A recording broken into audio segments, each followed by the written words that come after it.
Not, therefore, be chanted offenselessly by one who has failed to purify his senses. In other words, materialistic senses cannot properly chant the holy names of the Hare Krishna Maha Mantra.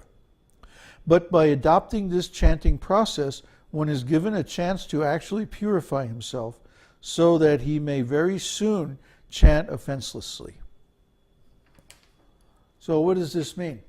Especially considering the previous quotation about association. That when one is chanting the Hare Krishna Maha Mantra or any name of God, he's actually associating with the Lord. And by this association, one becomes purified. One becomes freed from offenses. So one should be careful to avoid the offenses. We've gone over the offenses, the 10 offenses to the holy name, so many times. Also, this is in the Bhakta course on sadhana and chanting. We go over these 10 offenses in a detailed way. So one should avoid these offenses and chant the holy name purely, without offense. And in that way, he will always be associating directly with the Lord. And in that association, we become really happy, eternally happy. Chaitanya Mahaprabhu has recommended that everyone chant the Hare Krishna mantra just to cleanse the dust from the heart.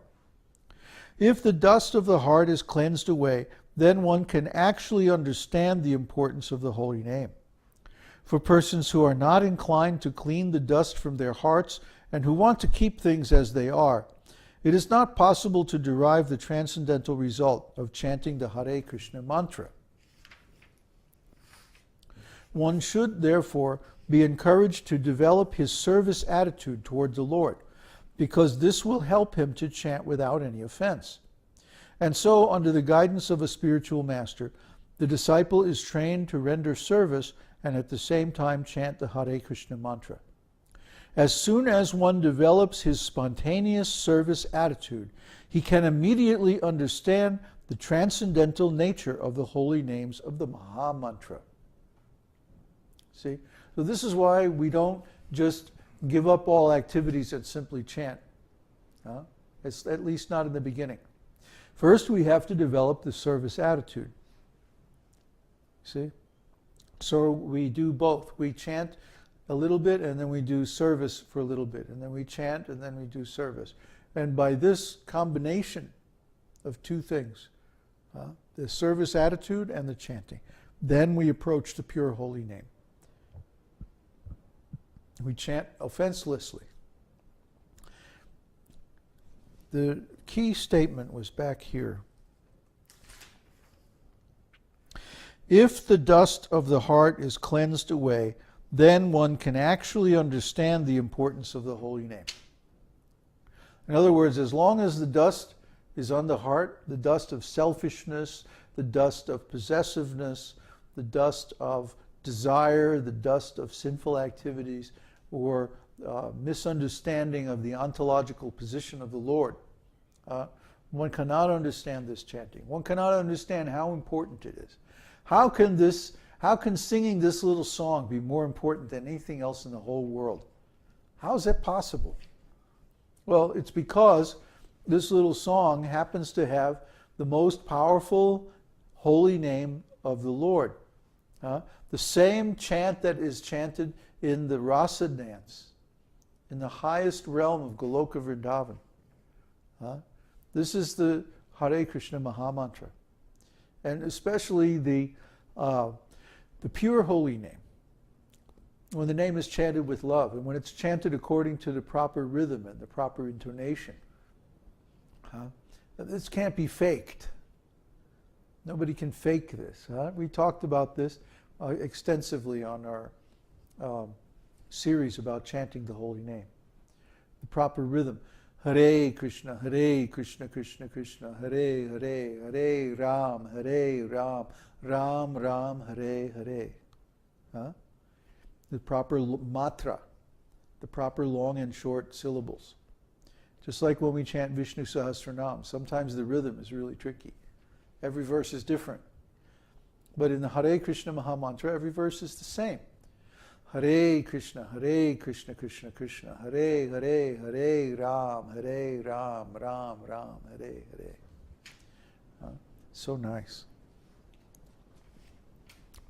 So anyway, and then again, in the last section, he talks about living in Mathura.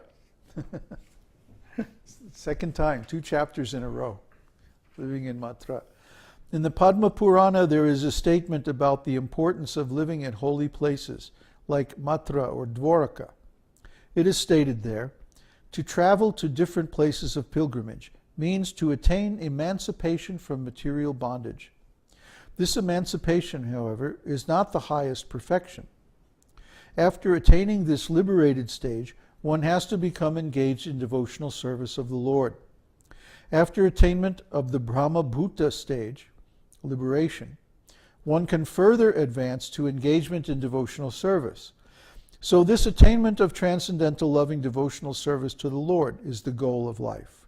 And it can be achieved very easily for one who lives in Mathura Mandala, even for a few seconds. Yeah, it's astonishing, right? It's the power of the Dham, the holy Dham, the abode of the Lord, the place on this planet where Krishna appears when he comes here. Once in every day of Brahma, which is some inconceivably long span of time. 3,456,000,000 years or something like that. It's a long, long, long, long time. So once in that length of time, Krishna comes in his original transcendental form. Where does he show up? In Mathura. So the importance of this Mathura is very, very profound. And at least once in your life, if you can possibly do it, you should go there, even for a few seconds. And better if you go for a longer time. Like that's where I went. When I went to India, I landed in Delhi, and then I think we spent like 2 or 3 days just like, adjusting the time and everything on it. And then we got on the train and we went right to Mathura. And I stayed there for 1.5 years. I didn't go anywhere. 1.5 years straight. And when I did leave Vrindavan, I went to Mayapur. So from one dham to the other. And I stayed there for 1 year. And that set me up really, really well in devotional service. And if you do something like this even once in your life, then you'll be set. You'll be all taken care of. It is further said, who is that person who will not agree to worship the land of Mathura? Mathura can deliver all the desires and ambitions of the fruitive workers and of the salvationists who desire to become one with the Supreme Brahman. Certainly, Mathura will deliver the desires of the devotees who simply aspire to be engaged in devotional service of the Lord. In the Vedic literature, it is also stated, how wonderful it is that simply by residing in Mathura, even for 1 day, one can achieve a transcendental loving attitude toward the Supreme Personality of Godhead. This land of Mathura must be more glorious than Vaikuntha Dham, the kingdom of God. This is a fact. The devotees in Vaikuntha, their mood is the regulated devotional service of the Lord, which is performed in the mood of awe and reverence. The ritualistic worship, like that. And in Vrindavan, the mood of the devotees there is intimate, loving friendship with the Lord. So all the devotees in Vrindavan are actually superior to the devotees in Vaikuntha. It's very easy, actually. If you read in the Padma Purana and the Vishnu Purana, there are many, many, many stories of devotees who got liberation to Vaikuntha simply by a single act of devotional service. Even an indirect act of devotional service. Like the thief who stole the jewel from the temple in the rainy season.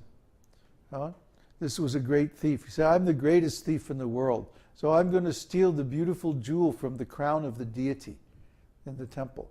So he waited until one night in the rainy season when it was pouring down rain. And he climbed over the wall into the temple courtyard late at night, like 2 o'clock in the morning. Climbed in and, splashed down into the puddles and the mud in the garden.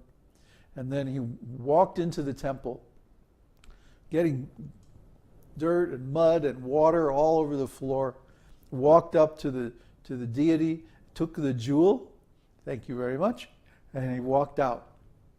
And then at the end of his life, after, of course, he sold the jewel and he lived high off the hog and performed all kinds of sinful activities. So at the end of his life, the